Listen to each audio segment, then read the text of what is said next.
Israel के target पे था उनकी मिलिट्री, तेहरान की वाट लगा दी, कुर्द फोर्स का कुछ नहीं छोड़ा उन्होंने, अंदर घुस घुस के तेहरान में hundreds of targets have been decimated, hundreds of targets in Tehran have been decimated. और इनकी जो कैजुअलिटीज है बता ही नहीं रहे, कैजुअलिटीज आर इन हंड्रेड्स, 300 400 के आसपास ईरान की कैजुअलिटीज, और जो इंजर्ड है उससे ज्यादा है। हालत इतनी है भाई साहब कि अभी ये पूरा ईरान बंकरों के नीचे छुप गया, इनकी पूरी मिलिट्री बंकरों के नीचे है, पूरी फौज इनकी खत्म है। और आज जो रिटेलिएशन होगा, अभी दिन में तो मुझे लगता नहीं ज्यादा होगा, आज रात को जो रिटेलिएशन होगा वो सबसे भयंकर रिटेलिएशन होगा इसराइल का, क्योंकि आज ये तेहरान की ईंट से ईंट बजा देंगे। आज खमेनी, अगर आची, ये इनका जो डिफेंस मिनिस्टर, कोई भी जा सकता है, they will not touch Mohammad Parvez, this is my prediction. Minus that, इनमें से कोई भी जा सकता है आज, क्योंकि कल जो इन्होंने बेहूदगी दिखाई है, जो इन्हें टोटल सिविलियन एरियाज को टारगेट किया, उसका बदला आज लिया जाएगा। अब देखिए, यहां पे एक इंपॉर्टेंट चीज और आती है, जो यूनाइटेड स्टेट्स की एम्बेसी है इसराइल में, उसको भी कहीं ना कहीं टारगेट कर दिया गया है इनडायरेक्टली। एम्बेसी को माइनर डैमेज हुआ है। ये अगर मैं आपको ये बोलूं कि एम्बेसी को टारगेट किया गया पर नेटो को इनविटेशन नहीं भेजा। अब एम्बेसी क्या होती है? एम्बेसी होती है देश का हिस्सा। अगर यहाँ इसराइल की एम्बेसी है तो वो क्षेत्र इसराइल है, वो हमारा क्षेत्र नहीं है। ठीक उसी तरह से जहां इसराइल में भारत की एम्बेसी है, वो हिस्सा भारत है। That patch of land, that piece of land is Bharat, that is Israel.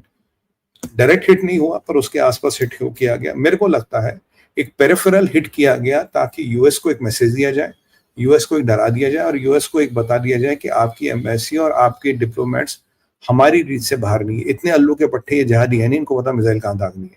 इन्होंने मिसाइल बिल्कुल रेजिडेंशियल एरियाज पे दागी, इनको पता था इनकी मिसाइलें कहाँ जा रही है। और जो ईरान की एम्बेसी को, जो अमेरिका की एम्बेसी को टारगेट किया, उसकी पेरिफेरी को टारगेट किया है to send a very very powerful message. आप याद कीजिए, अमेरिका ने इस बाकी क्षेत्र से अपने डिप्लोमेट्स निकाल दिए थे, नॉन एसेंशियल स्टाफ निकाला था, इजराइल से नहीं निकाला था। इजराइल में भी अमेरिका ने अब एक अपने सिटीजन्स को छोड़ने के लिए कहा है। भारत ने भी एक सेकेंडरी एडवाइजरी जारी की अपने सिटीजन्स को, क्योंकि चीजें थोड़ी एस्केलेट होती हुई नजर आ रही है। यह एक होतीस का एंगल है, होतीस का एंगल है, कह रहे जी हम इलियात पे हमला करेंगे। ये होतीस आप जानते हैं, इनके रीच में रहता है इलियात नाम का शहर, हम इलियात पे हमला करेंगे। वो वहाँ बड़ा विचित्र संगठन है, यहाँ हाइपरसोनिक मिसाइल वाला कार्यक्रम है। तो यूएस एम्बेसी को करा। और इसराइल ने जब किया, इसराइल ने जो हिट किया है वो है मशाद। ये मशाद क्या है? मशाद आपके ईस्टर्न साइड में है। ये जो आपकी बाकी साइड थे, इस side, it's the side which is nearing to Pakistan. ये पाकिस्तान और अफगानिस्तान से जो मिलता हुआ साइड है ईरान का, उसमें है Mashhad. Mashhad is the second most popular city of Iran. ठीक है, मशाद एक रिलीजियस प्लेस भी है। शाही इमाम और Imam Reza have been put on rest there, तो एक रिलीजियस प्लेस भी है मशाद। तो ये एक नॉर्मल शहर नहीं है। और यहाँ पे सारा IRGC का ईस्टर्न साइड का लॉजिस्टिक्स। मान लीजिए ये हमारा गुवाहाटी, मान लीजिए यहाँ पे हमारा थिम्पू मान लीजिए एग्जाम्पल, तो उसको हिट किया गया। पहले इजराइल वहां तक नहीं जाता था, कल मसाद को हिट करके जो हमारा स्ट्राइक प्रोटोकॉल है, स्ट्राइक प्रोटोकॉल अल्फा, तो उसका एक एस्केलेशन मैंने बोला था होगा, तो उसमें मसाद को हिट कर गया। क्यों? मसाद के दो कनेक्टेशन, एक तो रिलीजियस शहर है, दूसरा it's on the other side of the Iran. तो ये क्लियर कर दिया गया कि Israel can reach to any side of the Iran. आप उस बेवकूफी में ना रहे, हम ईरान के किसी भी साइड तक पहुंच सकते हैं। मसाद में जेट फिलिंग का, जो इनका रिफिलिंग का बहुत बड़ा डिपो था, वो बर्बाद कर दिया गया। तो अब इनके जेट्स और इनके ड्रोन्स के लिए बहुत सख्ती होने वाली, क्योंकि वो डिपो ने वहां रखा था कि इजराइल की रेंज से दूर होगा, तो इजराइल ने ये कर दिया। ये इनका लॉजिस्टिक हब था, ये इनका IRGC का ईस्टर्न का पूरा लॉजिस्टिक्स यहाँ से चलता था। तो इस पूरी लॉजिस्टिक हब को बर्बाद कर दिया गया, खत्म कर दिया गया है। और इसका एक बड़ा इंपॉर्टेंट एंगल है हमारे पड़ोसी ये हरामखोर पाकिस्तान के साथ। पाकिस्तान से और अफगानियों से जितनी इनका लेना देना होता वहीं से होता है। पाकिस्तान और अफगानियों का जितना भी लेना देना होता है वहीं से होता है, क्योंकि वहां से इनका रूट मिलता है, इनके बॉर्डर मिलते हैं। और ये जो मसाद है, मसाद से पाकिस्तान, मसाद से अफगानिस्तान, ये ट्रेडिशनली आईएसआई का एक रूट रहा है, जहां आईएसआई ने अपने एसेट्स डेवलप किए थे, और इस रूट से आईएसआई काफी आगे पीछे करता रहा है। तो ये मसाद का जाना 3 बड़ी सिग्निफिकेंस है। अगला कोना ईरान का, logistic hub, jet filling hub, eastern जो भी आईआरजीसी का हिसाब किताब है उसका सारा लॉजिस्टिक्स वहां से चलता था। और ये जो आईएसआई ईरान में जो प्रॉक्सी रूट्स बने थे, जो प्रॉक्सी कॉरिडोर कह सकते हैं आप, इवन ईरान अफगानिस्तान में जो प्रॉक्सी कॉरिडोर है जिसपे आईएसआई का अच्छा खासा पहुंच थी, वो ये है। तो इससे मैसेज दिया गया है हेरात को, क्योंकि अगला शहर अफगानिस्तान का हेरात आएगा। इससे मैसेज दिया गया हेरात को, इससे मैसेज दिया गया है पाकिस्तान को कि अगर यहाँ आए और इनके लफड़ों में पड़े तो बेटा तुम भी ठुकोगे, कि तुम भी हमारी रेंज से बाहर नहीं हो। ये एक बहुत डिसाइसिव और पावरफुल मैसेज है पाकिस्तान को और अफगानिस्तान को, keep out, if you get your shit here will blast the shit out of you. That is a very very clear message to Pakistan and Afghanistan, क्योंकि इनमें कुछ चलती रहती है। देखो है तो सारे जिहादी भाई, एक जिहादी का ये नाम, एक का दूसरा नाम, एक का तीसरा, है तो सब सारे जिहाद करने वाले। तो यहाँ पे इनको एक बहुत क्लियर मैसेज दे दिया गया है, ये बड़ा इंपॉर्टेंट चीज है।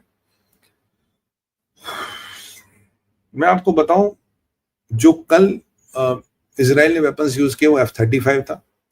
F-35 के साथ इन्होंने अपने ड्रोन्स और इन्होंने अपना हाईटेक वॉरफेयर यूज किया है।